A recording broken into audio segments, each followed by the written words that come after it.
Ok. Entonces, como siempre, todos los videos ya están acomodados en una lista de reproducción dentro del canal. Si se meten al canal, van a ver una sección que dice playlist o listas en español. Y ahí está acomodado todos los videos en orden del Evangelio de San Mateo. Ok. Y también pueden cambiar la velocidad del video para verlo más rápido o más lento, según sus gustos. Entonces ya podemos empezar en el nombre del Padre y del Hijo y del Espíritu Santo. Amén.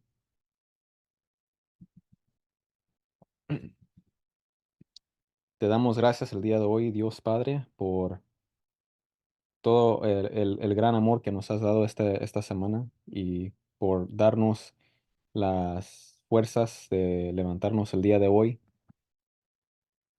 Te damos gracias por toda la gracia que nos has dado para poder levantarnos, para poder decirle no al pecado.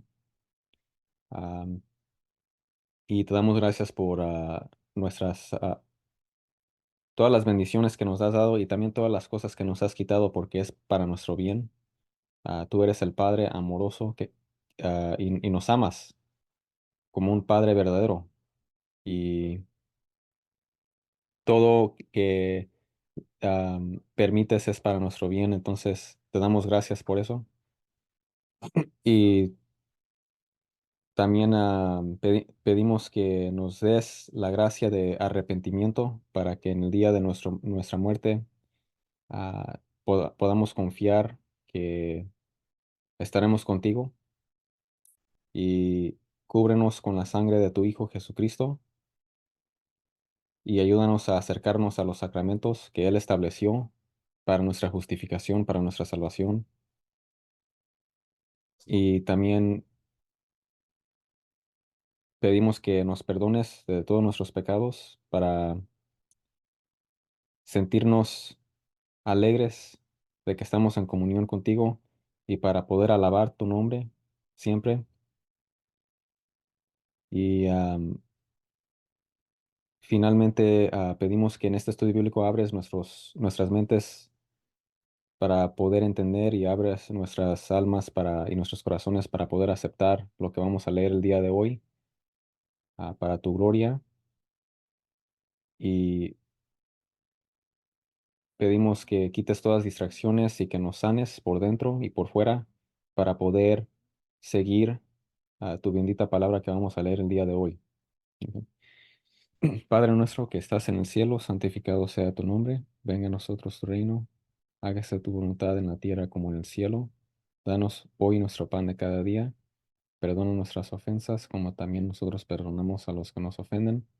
No nos dejes caer en tentación y líbranos y guárdanos de todo el mal. Amén. Dios te salve María, llena eres de gracia, el Señor está contigo. Bendita tú eres entre todas las mujeres y bendito es el fruto de tu vientre Jesús. Santa María, Madre de Dios, ruega por nosotros los pecadores, ahora y en la hora de nuestra muerte. Amén. En el nombre del Padre, y del Hijo, y del Espíritu Santo. Amén. Ahora, Mateo capítulo 22.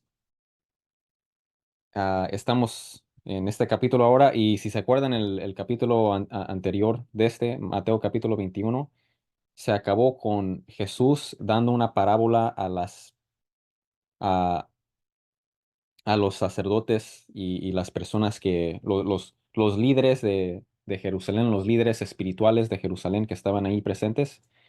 Jesús les dio una parábola que ellos, igual que los pecadores en Israel, a través de toda la historia iban rechazando a los profetas de Dios. Y ahora se va a acumular al final con el rechazo del Hijo de Dios. Y leímos sobre eso la semana anterior, ¿verdad? Esa parábola que él les dio. Y ahora sigue aquí el capítulo 22. Jesús comenzó a hablarles a esas mismas personas otra vez en parábolas. ¿Qué es una parábola? ¿Qué es la meta de una parábola? Es dar una enseñanza. Am, el propósito de una parábola no es, la meta de una parábola no es decir una historia que sucedió. Esa no es la meta. El propósito es dar una historia para dar una enseñanza, ¿ok? Entonces, cuando leamos esto, no pienso, bueno, es un poco raro lo que sucedió aquí.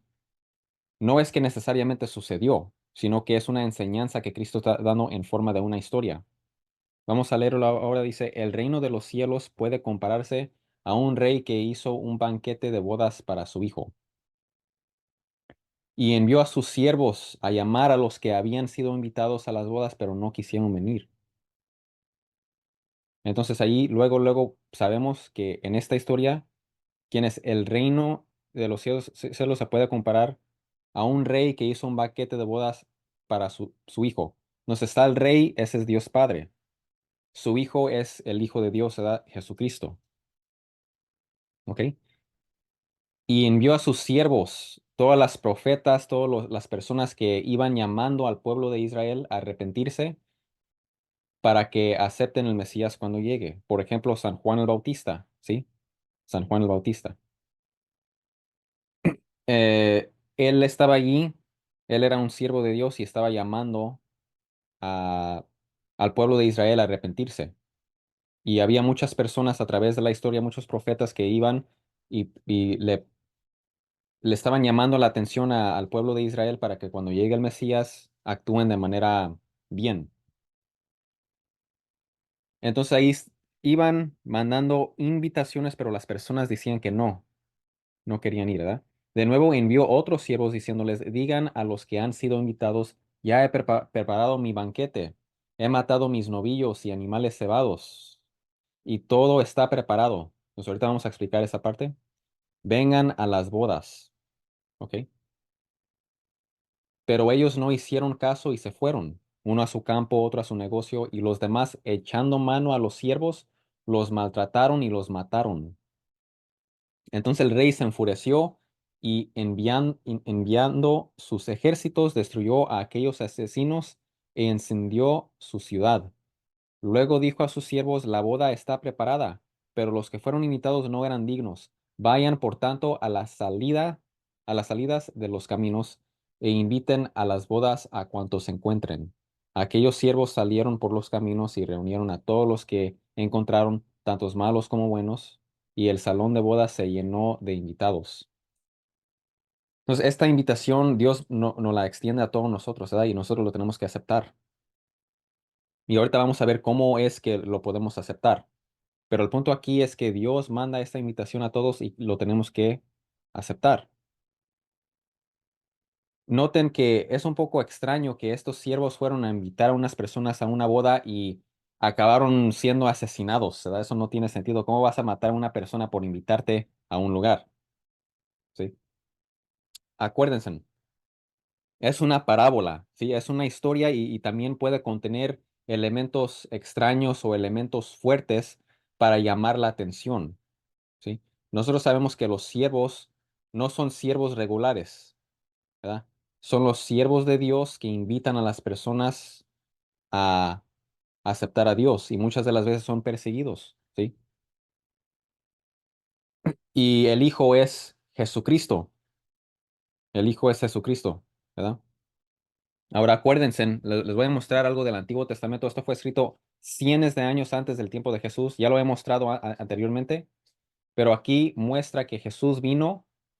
Sí, y Él es el Hijo de Dios, pero también Él es Dios, porque tiene la misma naturaleza de Dios Padre. Él es Dios, ¿sí? Dice aquí, he aquí yo envío a mi mensajero. Aquí está hablando Dios. Dice, envío a mi mensajero y Él preparará el camino delante de mí. Acuérdense de Mateo capítulo 3 cuando dice que San Juan el Bautista, él era el mensajero. Entonces Dios envió a su mensajero, San Juan el Bautista, para preparar el camino delante de Él, para que cuando llegue ya estará preparado el pueblo. Y vendrá de repente a su templo el Señor a quien ustedes buscan. Entonces, ¿quién es el que va a llegar? El que llegó es Jesús, ¿verdad? San Juan el Bautista fue preparando el camino para que cuando llegue el Mesías, para que cuando llegue Jesús, las personas que eran sus discípulos, el plan es que ellos ahora se van a trasladar a ser discípulos de Jesús. Pero noten cómo está diciendo, aquí está hablando Dios Todopoderoso, sí, aquí dice el Señor de los ejércitos, está hablando Dios, y dice, envío a mi mensajero y él preparará el camino delante de mí. y vendrá de repente a su templo el Señor, o sea, Dios Todopoderoso, quien ustedes buscan, ¿sí? Entonces, a que eso es cumplido en el Señor Jesús. Ha llegado Jesús, ahí ya está presente en su templo en Jerusalén, porque esto sucedió en Jerusalén, de hecho. Y está invitando a las personas a que lo acepten, ¿sí? Igual como hacían las otras personas, los siervos de Dios que iban invitando a las personas a aceptar a Dios. Pero esta persona, Jesús, es una persona especial porque Él es el Hijo del Rey por naturaleza, el Hijo del Rey, el Hijo de Dios.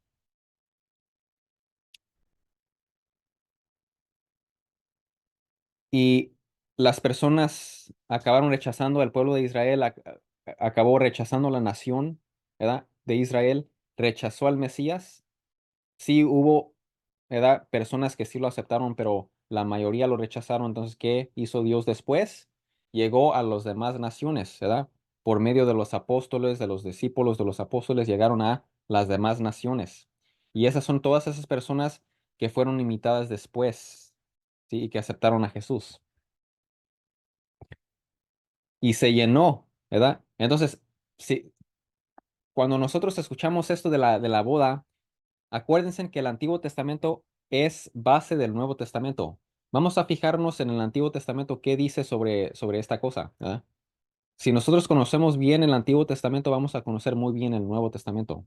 Entonces aquí leemos en Mateo capítulo 22 de la boda, esta boda del rey, que el rey hizo para su hijo. Hay invitaciones. Vamos a ver qué dice el Antiguo Testamento. Aquí es, y aquí lo escribí de hecho en las notas. eh, eh, Hace referencia a este pasaje a Isaías 25, versículos 6 al 9. Ok, vamos a leer ahora esos pasajes. Miren lo que dice. El libro de Isaías fue escrito 700 años antes del tiempo de Jesús, nuestro Señor. Ok. Dice, entonces, miren esta profecía. Dice, el Señor de los ejércitos preparará en este monte para todos los pueblos un banquete de manjares suculentos, un banquete de vino añejo, pedazos escogidos con tuétano y vino añejo refinado. Y de hecho, literalmente cuando dice pedazos escogidos, aquí dice literalmente es trozos de enjundía. Quiere decir grasa, gordura, ¿verdad? Eso es muy importante porque noten que eso se conecta con lo que estaba escrito acá, ¿verdad? Envió otros siervos diciéndoles, digan a los que han sido invitados, ya he preparado mi banquete, he matado mis novillos y animales cebados. ¿Qué quiere decir eso de la grasa o de gordo de animal o gordo de la comida, la grasa de la comida? ¿Qué quiere decir eso de la grasa de la comida? Acuérdense, el Antiguo Testamento es base del Nuevo, ¿ok? En el libro de Levítico, capítulo 3, versículo 16, nos dice que la grasa es del Señor.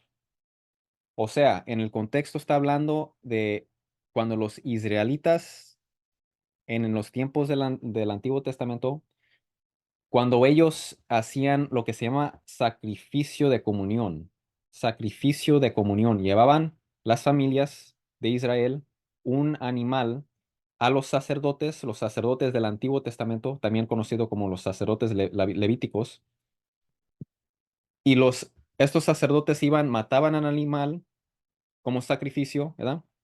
Y el sacerdote se lo comía con la familia. Entonces era sacrificio de comunión, ¿verdad? Pero también Dios recibía su parte y Dios ahí estaba, por decir, comiendo con la gente. ¿Qué parte recibía Dios? La grasa del animal, la gordura del animal. Entonces, cuando habla de esto, nosotros tenemos que pensar en sacrificio. Este es un sacrificio. Hmm, Está sucediendo un sacrificio con comida y vino. ¿En qué piensan? En la Eucaristía. Comida, el pan, el vino, ¿sí? Es un sacrificio. Por eso decimos el sacrificio de la misa, donde de nuevo se presenta Jesús en la forma de pan y vino. Y por eso vamos a la misa, para recibir el cuerpo, la sangre de Jesucristo, su cuerpo, su sangre, su alma, su divinidad.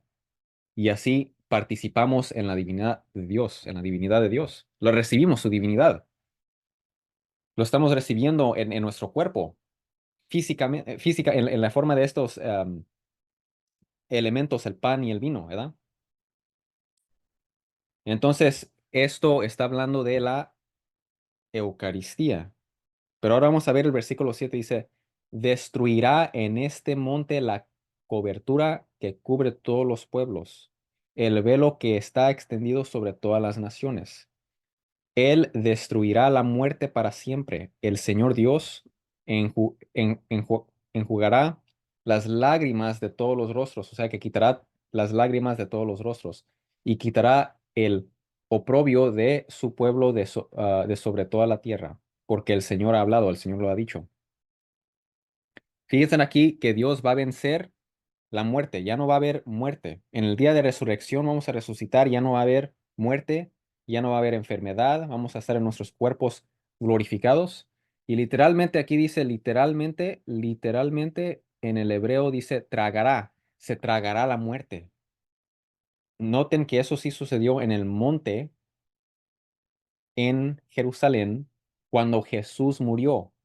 Se tragó la muerte, él mismo murió, pero al morir murió por nuestros pecados y resucitó para nuestra justificación y venció la muerte. Y vamos a ver la, la plena aplicación de esto en el día de resurrección. De nuevo, es lo mismo con la Eucaristía, ¿verdad? Esto también está hablando, repito, de la Eucaristía, pero la plena aplicación va a ser cuando llegamos al cielo y también en el día de resurrección, ¿verdad? Entonces, tenemos estas cosas, por ejemplo, el sacramento de la Eucaristía, el sacrificio de Jesús, lo que hizo hace 2000 años para nosotros. Y vamos a ver y obviamente eso es aplicado, ¿verdad? A nosotros, ¿verdad? La Eucaristía, ¿verdad? Tenemos ese regalo de Dios. Tenemos, ¿verdad? Que Cristo murió por nosotros, resucitó por nosotros. Pero vamos a ver una aplicación plena, completa, ¿sí? Cuando estemos en el cielo y en el día de resurrección también, ¿verdad? Entonces, esta profecía cubre todo eso. La Eucaristía, ¿verdad? Habla de la Eucaristía, del cielo, de la resurrección. En aquel día se dirá, he aquí, este es nuestro Dios a quien hemos esperado para que nos salvara. Este es el Señor a quien hemos esperado.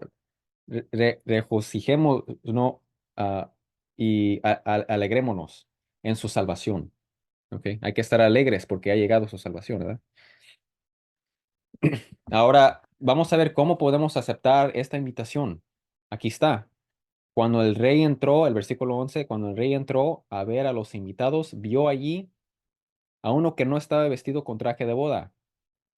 ¿Ok? Entonces, para entrar ahí a esa boda tienes que estar vestido con traje de boda. Y le dijo, amigo, ¿cómo entraste aquí sin traje de boda? Pero el hombre se quedó callado. El rey entonces dijo a los sirvientes, átenle las manos y los pies y échenlo a las tinieblas de afuera. Allí será el llanto y el crujir de dientes, porque muchos son llamados, pero pocos son escogidos.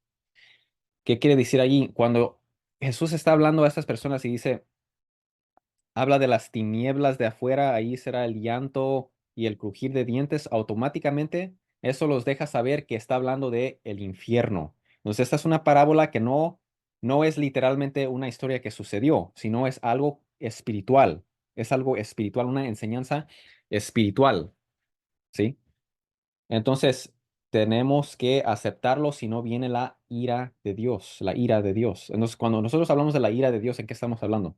Acuérdense que Dios, la divina naturaleza, la naturaleza divina no cambia, ¿sí? Entonces, cuando decimos que Dios se enoja o cuando la Biblia habla de la ira de Dios, no está diciendo literalmente que Dios se enojó, ¿verdad? Como un ser humano se enoja, ¿sí? Cuando habla de que Dios, por ejemplo, en el Antiguo Testamento ¿verdad? Aquí, cuando habla de la ira de Dios, está diciendo que en primer lugar, nosotros sabemos que Dios en primera de Juan capítulo 4 versículo 8, primera de Juan capítulo 4 versículo 18, habla de que Dios es amor, ¿sí? Dios es amor. Y en su amor, Él tiene compasión. Y en su compasión, Él quiere que todo esté en orden. Eso es su ira. La ira de Dios es querer todo en orden. Entonces no es que Dios se enoje y luego se pone alegre y luego se enoja de nuevo, porque Dios no cambia. La naturaleza divina no cambia. Y eso está en la Biblia, en el Nuevo Testamento y el Antiguo Testamento también. Sino es una palabra que nos deja saber que Dios ama el orden. ¿Ok? Dios va a establecer el orden. Y si nosotros nos salimos de esa orden, nos salimos de lo que debemos de hacer, si no aceptamos esa invitación, pues ¿qué va a pasar? Vamos a llegar al infierno. ¿Por qué? Porque estamos rechazando al bueno, a lo que es bueno en sí, a lo que, al que, al ser de quien proviene todo lo que es bueno. Entonces, ¿dónde vamos a quedar? Vamos a quedar, pues, siguiendo nuestra propia voluntad. Y ahí es cuando llega lo malo, porque estamos rechazando lo que es bueno, o sea, Dios, ¿sí? Entonces, ¿cómo podemos aceptar entonces esta invitación? Vamos a ver aquí Gálatas capítulo 3 versículos 27 al 29. Todos los que, los que fueron bautizados en Cristo, de Cristo se han revestido. Cuando nos bautizamos, nos revestimos de Cristo. Entonces, aquí está hablando de vestirnos de Cristo, es decir, bautizarnos, bautismo, ¿sí? Por eso dice Primera de Pedro 3:21, el bautismo los salva. Aquí está Apocalipsis capítulo 19, versículos 6 al 8. Anuncio de las bodas del Cordero. ¿Ok? Noten que acabamos de leer una parábola sobre las bodas. Y aquí habla de las bodas del Cordero. ¿Quién es el Cordero de Dios que quita los pecados del mundo? Jesucristo. Entonces dice, y oí como la voz de una gran multitud, como el estruendo de muchas aguas y como el sonido de fuertes truenos. Entonces, algo muy fuerte que decía, aleluya, porque el Señor nuestro Dios Todopoderoso reina. Regocijémonos y alegrémonos y démosle a Él la gloria, porque las bodas del Cordero han llegado. Entonces, muy obvio que se refiere era a esta parábola que hizo nuestro Señor Jesucristo en Mateo capítulo 22. Las bodas del Cordero han llegado y su esposa se ha preparado. ¿Quién es la esposa? La iglesia. Tenemos que prepararnos estando en la iglesia, ¿sí? Ser parte de la iglesia. ¿Y cómo formamos parte de la iglesia? Por medio del bautismo, ¿verdad? ¿Qué pasa después de bautizarnos? A ella le fue concedido vestirse de lino fino, resplandeciente y limpio. ¿Cuál es este lino fino, esta ropa que se pone? Porque las acciones justas, las buenas obras de los santos es el lino fino. Entonces, ¿qué es cuando dice aquí en Mateo 22, cuando habla de am, vestirse, estar vestido con traje de boda? ¿A qué se refiere? Se refiere a bautizarse, ser bautizado y también buenas obras, ¿verdad? Y eso lo tomamos de Gálatas capítulo 3 y Apocalipsis capítulo 19. Vamos a seguir ahora. Entonces los fariseos se fueron y deliberaron entre sí. Empezaron a hablar entre sí cómo atrapar a Jesús en alguna palabra que él dijera. ¿Ok?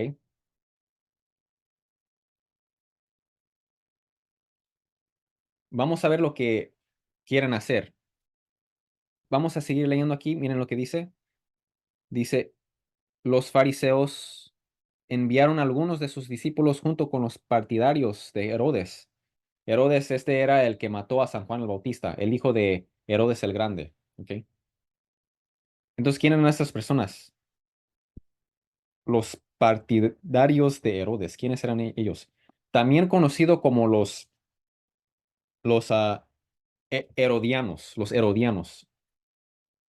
Y aquí escribí que ellos eran simpatizantes romanos, es decir, que ellos apoyaban el partido de Herodes. Ellos apoyaban eh, a Herodes y eran judíos.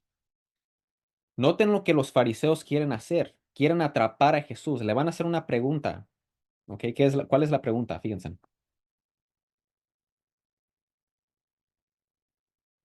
Los fariseos enviaron a algunos de sus discípulos junto con los partidarios de Herodes, diciendo, Maestro, sabemos que eres veraz y que enseñas el camino de Dios con verdad, y no buscas el favor de nadie porque eres imparcial. Dinos pues, ¿cuál es tu opinión? ¿Está permitido pagar impuesto al César o no? Pero Jesús, conociendo su malicia, que no lo estaban diciendo de verdad, no lo estaban alabando, no, era para que él agarrara confianza para después atraparlo. Entonces miren lo que dijo Jesús. ¿Por qué me ponen a prueba, hipócritas? Traigan la moneda que se usa para pagar ese impuesto. Y le trajeron un denario. Y esa era una moneda, tenía el valor de salario de un día, ¿ok? Y él les preguntó, ¿de quién es esta imagen y esta inscripción? Ellos le dijeron, del César. Entonces él les dijo, pues denle al César lo que es del César y a Dios lo que es de Dios. Al oír esto, se maravillaron, lo dejaron y se fueron. ¿Ok? Ahora leyendo eso, a lo mejor piensan, ok, muy buena respuesta, pero quizás no entienden la profundidad de lo que acabó de decir Jesús. Quedaron maravillados al escuchar esto. Fíjense, aquí está la explicación. Los fariseos intentaron engañar a Jesús para que dijera sí o no, si es lícito o no, no es lícito. Si él dice que sí es lícito, los fariseos lo usarían en su contra después, cuando sea necesario, para decir, mira, este apoya a Herodes, para que todos esos judíos que odiaban a Herodes, que odiaban a esos romanos que los conquistaron, para que ellos dijeran, bueno, Jesús este es amante de los romanos, entonces no lo queremos tampoco a él. Ese era el propósito, pero también llevaron a los partidianos de Herodes, a los herodianos, a los que apoyaban a Herodes, para que, por si acaso que Jesús diga que no, no es lícito, para que los herodianos después vayan y digan a las autoridades, vayan y arresten a este maestro porque dijeron que no debemos de pagar impuestos a Herodes. Entonces, si dice que sí, pues lo atrapan. Si dice que no, también lo atrapan. ¿Cuál respuesta les dio?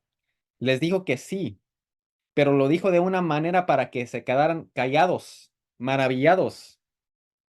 Fíjense, dice, pásenme la moneda. Le dieron la moneda, el denario, ¿sí? Que tiene el valor de salario de un día. Y les dice Jesús, ¿de quién es esta imagen y esta inscripción? Y dijeron, bueno, del César, ¿sí? Bueno, ahí está, del César. Está en la imagen del César. Bueno, si ustedes conocen Génesis capítulo 1 versículo 28, ¿qué nos dice Génesis? Nos dice Génesis que nosotros, hombre y mujer, son creados en la imagen y semejanza de Dios. Entonces, ¿qué es el punto que está diciendo Jesús? Dice, mira, esta está en la imagen y semejanza del César. Entonces, págale el impuesto, dáselo a él. Pero tú estás creado en la imagen y semejanza de Dios Todopoderoso, así que tú tienes que entregar todo tu ser a Dios. Enfócate en Dios. Y por eso se quedaron sorprendidos, no esperaban una respuesta así. Y fíjense, noten que dice, ¿de quién es esta imagen y esta inscripción? La inscripción y tenemos los artefactos, tenemos las pruebas. ¿Cómo se miraba esa moneda en los tiempos de Jesús? De hecho, era la imagen de César Augusto Tiberio. Y la inscripción decía esto, decía César Augusto Tiberio, hijo del divino Augusto. Entonces, los romanos conquistaron al pueblo de Israel y pedían tributo. Noten lo que dice. Dice César Augusto Tiberio, hijo del divino Augusto. Los romanos creían que sus emperadores al morir se convertían en dioses y por eso lo llamaban el divino Augusto. Y este emperador es el hijo del divino Augusto, el dios Augusto. Hmm. Bueno, ¿quién es el verdadero hijo de Dios? Jesucristo. Entonces tú entrega el impuesto a César, pero tú tienes que entregar tu vida, entregar todo tu ser a Dios. Y lo haces no aceptando al Hijo del Divino Augusto, sino aceptando al Hijo del verdadero Dios, Jesucristo. ¿Sí? Y aquí escribí, el hombre es creado en la imagen y semejanza de Dios. El denario está hecho a imagen del César. Así que paga tus impuestos al César, pero entrégate todo tu ser a Dios. Entrega todo tu ser a Dios. Vamos a seguir ahora. Dice, ese día, ese mismo día se acercaron a Jesús algunos saduceos. Entonces parece como si estuvieran planeando esto, ¿verdad? Bueno, los fariseos no pudieron, nos van a llegar ahora los saduceos. Vamos a agarrar, tratar de atrapar a Jesús. Ahora los saduceos van a intentarlo. ¿Ok? Miren lo que dice, dice, los saduceos eran un grupo de judíos que no creían en la resurrección, no creían que un día vamos a resucitar, ellos no creían en eso. Y de hecho aquí lo expliqué.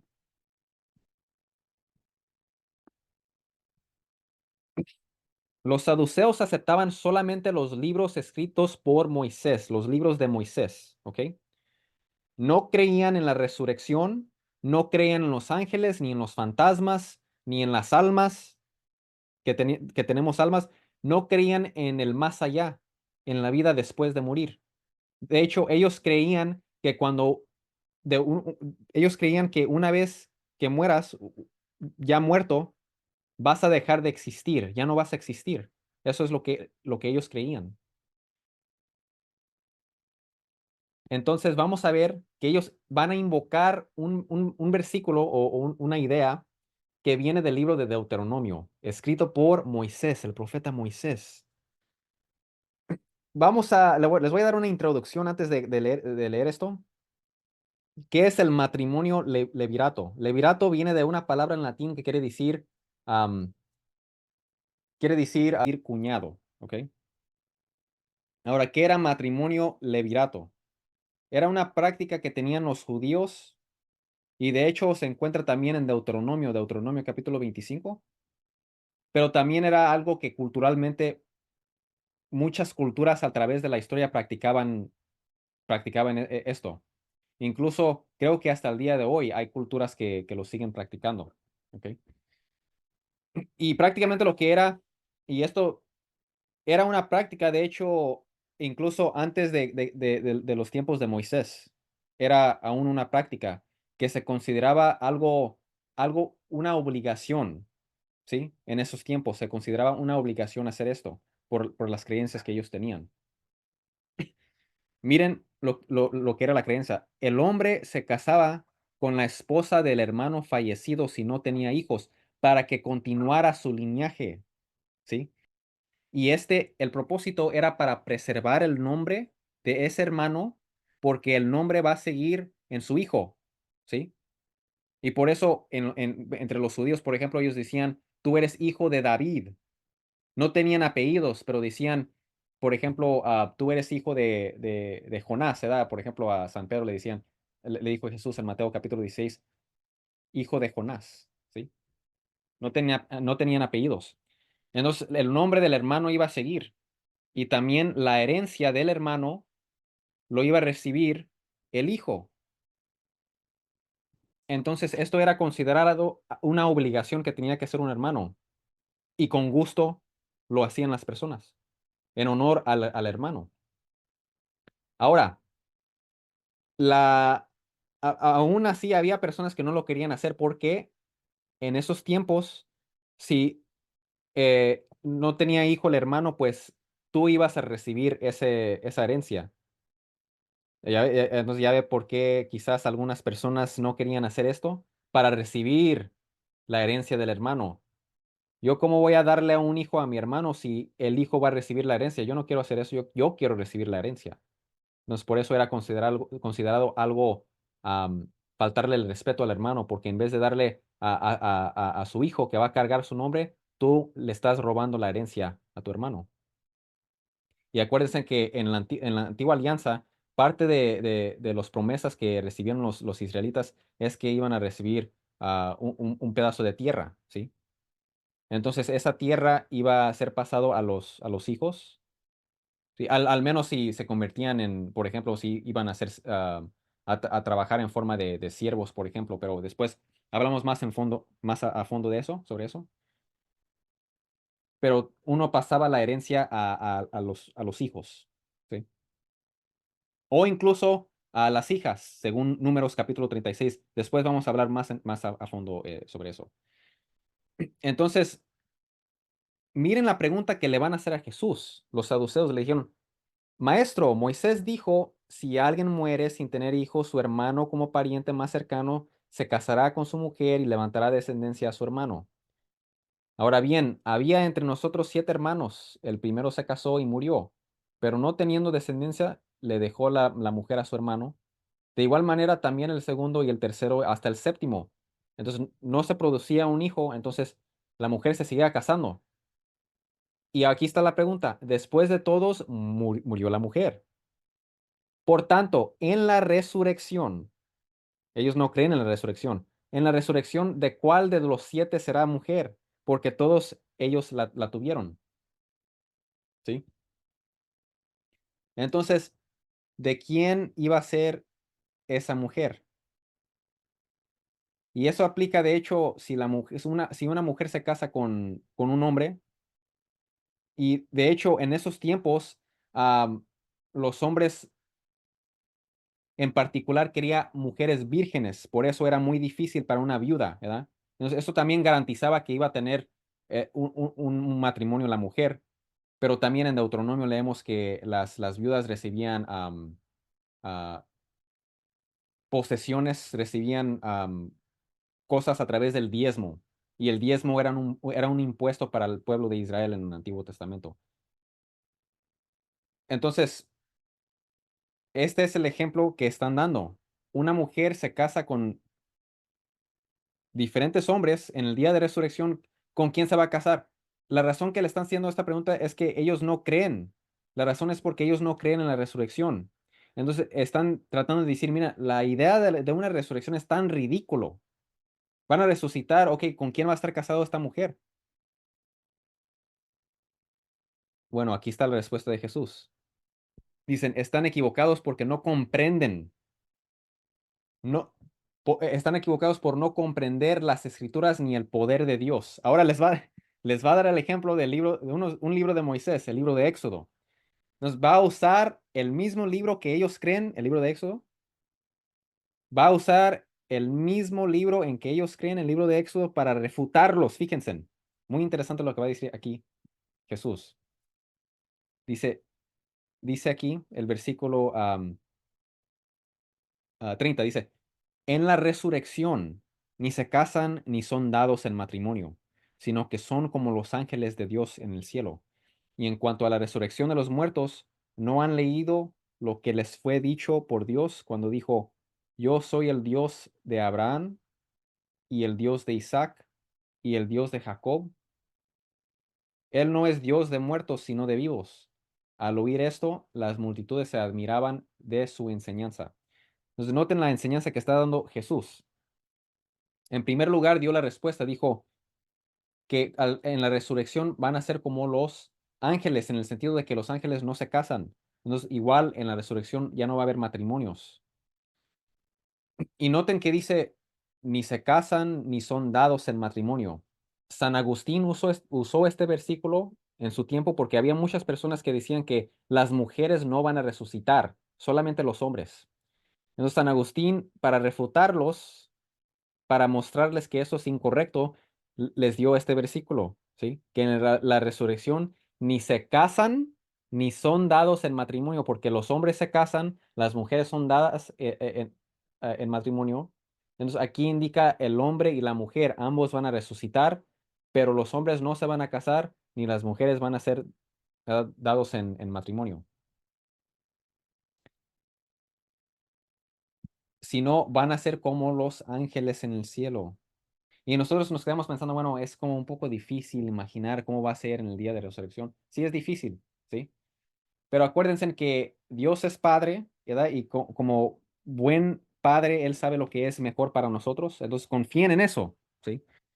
Porque muchos hacen preguntas como, bueno, ¿por qué no, ya no va a haber matrimonio? Bueno, es como tener a un hijo y tú le platicas quizás al hijo o a la hija, un día te vas a casar, un día vas a hacer esto, o quizás Dios está llamando está llamando a tu hijo al sacerdocio, o a tu hija a ser monja. Le vas a dar estas explicaciones, pero quizás tu hijo va a decir, bueno, yo no quiero hacer eso, yo quiero jugar videojuegos todo el día mejor. No van a entender esas cosas de la vida. Hasta después que llegue el momento van a decir, bueno, tenías razón papá, tenías razón mamá, ¿verdad? De igual modo, nosotros no vamos a entender quizás muchas cosas que Dios nos revela, pero nosotros confiamos porque Él es un Padre amoroso. Él tiene todo conocimiento. Entonces, obviamente nosotros no vamos a tener esa gran sabiduría que tiene Dios. Obviamente que no, ¿verdad? Entonces, ese es primer lugar. Segundo lugar, noten cómo dice Jesús. Después le mostró, ustedes no creen que las almas siguen, ¿ok? Y por lo tanto no creen en la resurrección, ¿verdad? Pero fíjense, aquí está en el versículo 32. Dice Jesús, hablando del libro de Éxodo, Éxodo capítulo 3, cuando Dios se le aparece a Moisés, y de hecho dice, el ángel de Dios se apareció a Moisés y dijo, yo soy el Dios de Abraham, el Dios de Isaac y el Dios de Jacob. ¿Por qué dice el ángel de Dios? Porque ángel quiere decir mensajero. El mensajero de Dios es Dios, porque es el Hijo, Jesucristo. Esto lo dice San Ireneo, esto lo dice San Justino Mártir, ¿verdad? Jesucristo, antes de la encarnación, se apareció a Moisés y le dijo, yo soy el Dios de Abraham y el Dios de Isaac y el Dios de Jacob. Y dice Jesús, según esto, entonces Él no es el Dios de muertos, sino de vivos. ¿Qué es el punto aquí? ¿Qué es lo que está tratando de expresar aquí Jesús? Bueno, aquí está la explicación. Moisés vivió cientos de años después de la muerte de Abraham, Isaac y Jacob. Cuando Dios, aquí estaba Jesús hablando, el Hijo de Dios hablando, Jesús, Dios Hijo, hablando a Moisés, le dijo, yo soy el Dios de Abraham, Isaac y Jacob. No dijo yo era. ¿Por qué no dijo yo era? ¿Qué no debió decir eso? Yo era el Dios de Abraham y de Isaac y de Jacob, porque ya estaban muertos ellos en el tiempo de Moisés. No, no dijo eso Dios.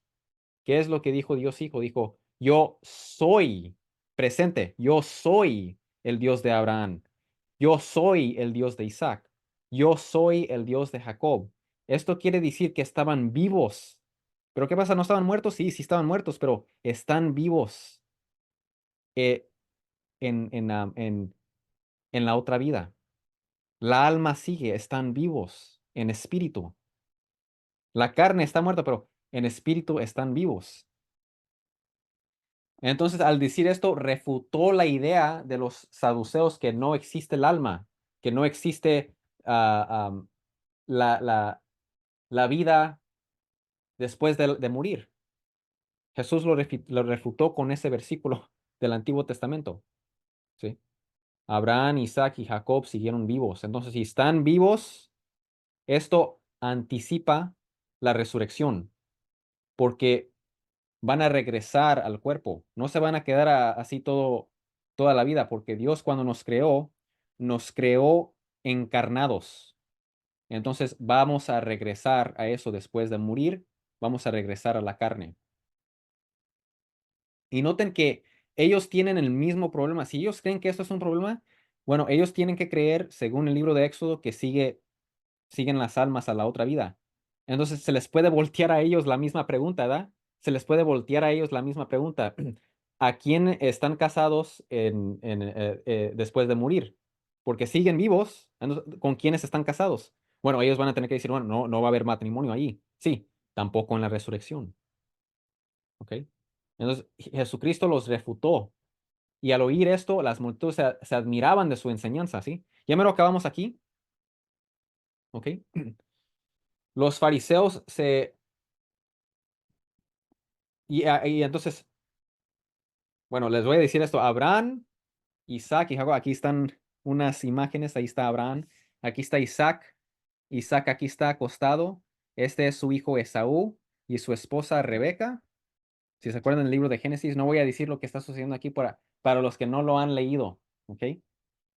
Pero aquí es cuando Esaú viene a pedir la bendición a su padre Isaac. y su padre Isaac ya no puede ver bien, entonces no sabe, ¿verdad? Que es Esaú yendo hacia él para pedir la bendición hasta que él le dice, yo soy tu hijo Esaú, quiero la bendición. Y algo muy grande sucedió allí. Y un poco antes, este es Jacob. Y ahí está su mamá Rebeca, aquí está Isaac. Jacob, aquí tiene el pelo de animal. ¿Y por qué lo tiene? Bueno, después hablaremos de eso, para los que no saben. Entonces, Abraham, Isaac y Jacob siguieron vivos después de morir. Esa es la enseñanza bueno, una de las enseñanzas que Cristo nos dio allí. Entonces, siguiendo aquí, el versículo 34. ¿Ok? Dice, los fariseos se agruparon al oír que Jesús había dejado callados a los saduceos. Uno de ellos, intérprete de la ley, él era experto en la ley de Moisés. Para poner a prueba a Jesús, le preguntó, Maestro, ¿cuál es el gran mandamiento de la ley? Y Jesús le contestó, amarás al Señor tu Dios con todo tu corazón y con toda tu alma y con toda tu mente. San Agustín nos dice que amar al Señor tu Dios con todo tu corazón quiere decir con, con todos tus pensamientos, ¿sí? Todo lo que está dentro de ti en tus pensamientos. Ofrece todos tus pensamientos a Dios para que Él los consagra, para que estés pensando siempre en Dios y en la voluntad que Él tiene para ti. Con toda tu alma, eso quiere decir, dice San Agustín, tu vida, tu alma. Ofrece tu vida a Dios para que vivas según su voluntad, como dijo Jesús, ¿verdad? Da, entrégate completamente a Dios. Entrega tu ser a Dios. Y con toda tu mente, eso quiere decir todo tu conocimiento. Ofrécelo a Dios para que conozcas a Él, ¿sí? Este es el grande y primer mandamiento. Y el segundo es semejante a este. Amarás a tu prójimo como a ti mismo. Noten que dice mandamiento. Acuérdense que los adventistas del séptimo día dicen, mandamiento quiere decir los 10 mandamientos, pero no. Los 10 mandamientos, y si están escribiendo, escriban esto. Éxodo capítulo 20, Deuteronomio capítulo 5. Éxodo capítulo 20, Deuteronomio capítulo 5. En estos dos capítulos del Antiguo Testamento se encuentran la lista de los 10 mandamientos. En Éxodo capítulo 20 y Deuteronomio capítulo 5. Pero hablando de los mandamientos, no menciona ningún mandamiento de los 10 mandamientos. Miren lo que dice Jesús. Amarás al Señor tu Dios con todo tu corazón, con toda tu alma, con toda tu mente. Esto viene de Deuteronomio capítulo 6.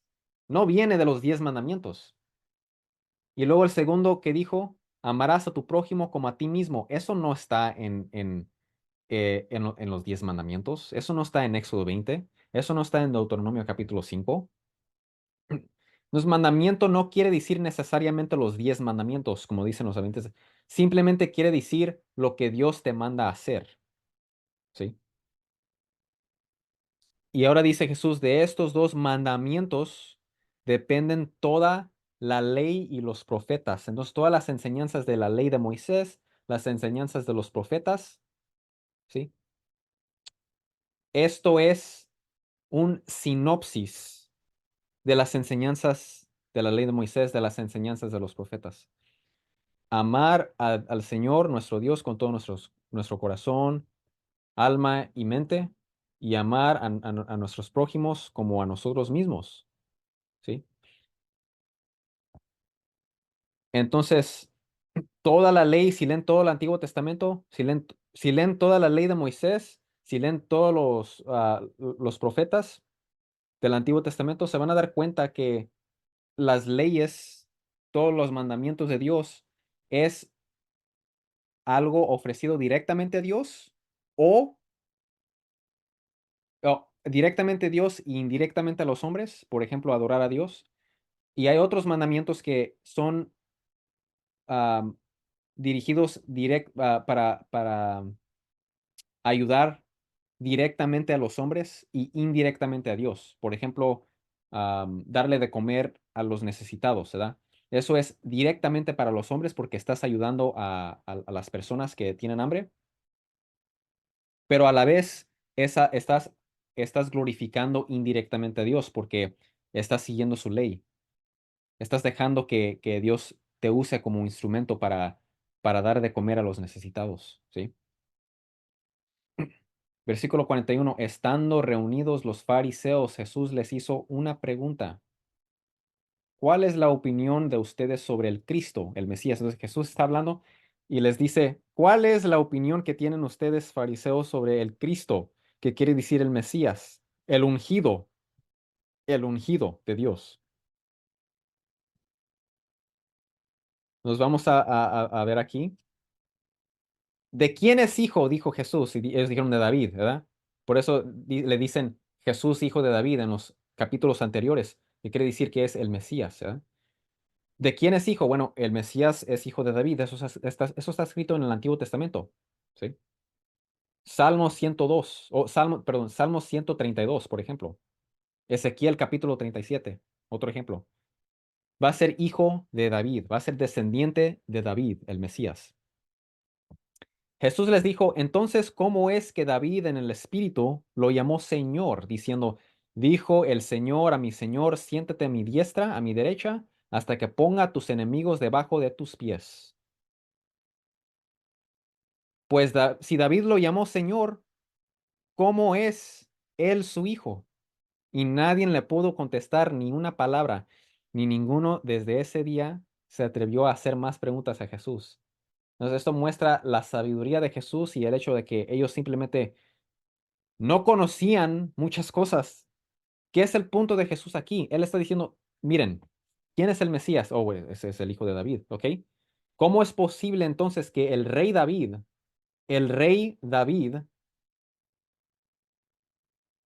1000 años antes del nacimiento de nuestro Señor Jesucristo, escribió Salmo 110, donde allí dice el rey David, hablando del Mesías, dice, el Señor dijo a mi Señor, llamó Señor a el Mesías.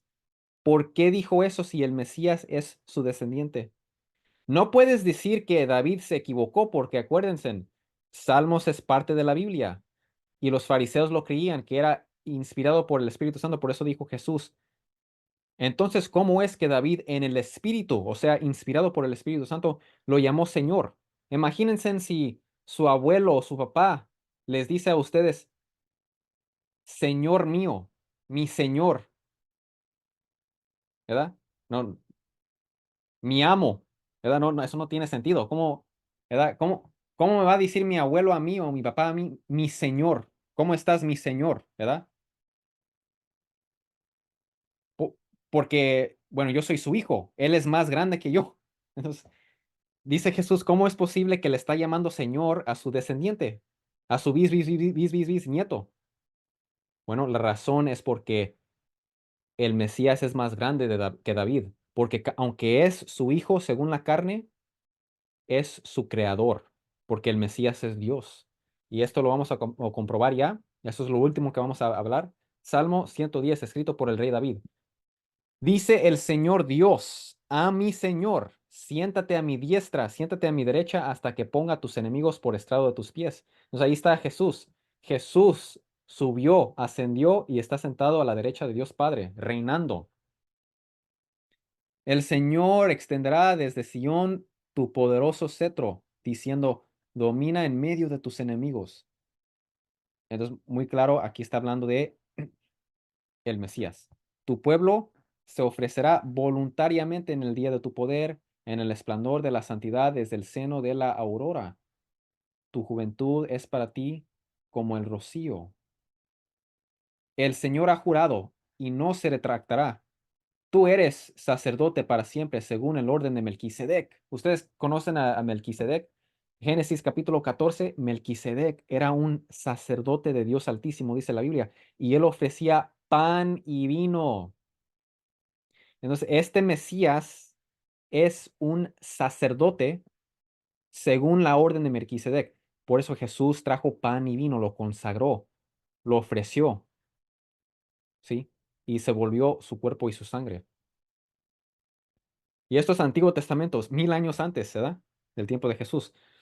Entonces, muy claro, aquí está hablando de el Mesías y él va a ser sacerdote y va a ser rey, está reinando, sentado a la derecha de el Señor.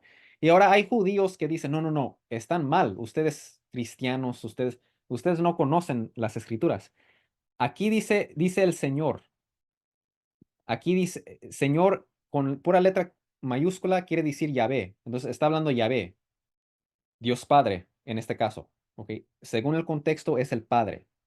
A mi Señor aquí, según el contexto, es el Mesías. Noten que dice Señor, pero no dice Señor con pura letra mayúscula. O sea, en el hebreo, si se fijan, dicen los judíos, dicen, fíjate, tenemos que ahí dice Adoní. Entonces, literalmente dice Yahvé dijo a Adoní. Adoní quiere decir mi Señor. Adoní quiere decir mi Señor. Y ahora muchas personas dicen, Adoní quiere decir mi Señor. Adón y mi Señor. Adoní se refiere a un ser a una persona humana, no se refiere ni siquiera a Dios. Entonces, ¿cómo vas a decir tú, cristiano, que el Mesías es Dios? Si Adoní no es para los no es para las personas humanas, es para Dios, no, perdón, no es para Dios, es para las personas humanas. Pero Jesús decimos que no es persona humana, Él es una persona divina, Él es Dios encarnado. ¿Cómo se responde ahí? Muy fácil, muy fácil. Sí, simplemente es incorrecto decir que Adoní no se puede referir a Dios. Definitivamente sí se puede referir a Dios. También se puede referir a una persona humana, sí, pero también puede ser dirigida a Dios. Adoní, mi Señor, a Dios. Un ejemplo están en los nombres del Antiguo Testamento. Si se fijan, en Primera de Reyes, capítulo 1, versículo 5, habla de un hijo del rey David y los nombres en el Antiguo Testamento indican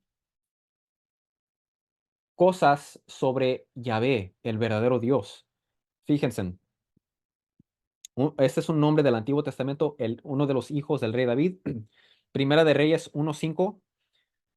Primera de Reyes 1:5, una persona que se llamaba Adonías, que quiere decir Adoní, mi señor, haz, que viene de la palabra Yahvé, Yahvé, haz, sí, Adoní, haz, ¿ok? Entonces, literalmente, la etimología de esta palabra, lo que quiere decir es Adoní es mi Dios, o sea, mi señor es Yahvé, Adoní, mi señor es Yahvé. Entonces, esto quiere decir, mi señor Adoní es Yahvé. Adoní es Yahvé. Entonces, Adoní definitivamente se puede referir a Dios. Y aquí vamos a ver que sí se refiere a Dios Todopoderoso. Porque hay otra palabra, Adonai. Adonai. Y eso, nosotros los cristianos y los judíos creemos que solamente se refiere a Dios. Vamos a ver aquí que se usó la palabra Adonai. Vamos a ver aquí el versículo 5. Aquí vamos a acabar. El Señor Adonai, dice ahí Adonai. Entonces lo pueden mostrar a un judío. Miren, aquí dice Adonai. El Señor Adonai, o sea, Dios Todopoderoso, está a tu diestra. ¿Quién está sentado a la diestra? El Mesías, ¿sí? El Señor dijo a mi Señor Adoní, al Mesías, siéntate a mi diestra. ¿Quién está sentado a la diestra? Adoní. Pero aquí dice el versículo 5, Adonai. Dios Todopoderoso está sentado a la derecha de Dios Todopoderoso. El Mesías es Dios. Y esto se le puede mostrar al judío de esa manera. Entonces, muy claro, aquí el punto de Jesús, el Mesías es Dios, es el creador de David. Entonces, obviamente, él es mucho más grande, infinitamente más grande que David. Y David le dice, mi Señor, al Mesías, a su bisnieto, ¿verdad?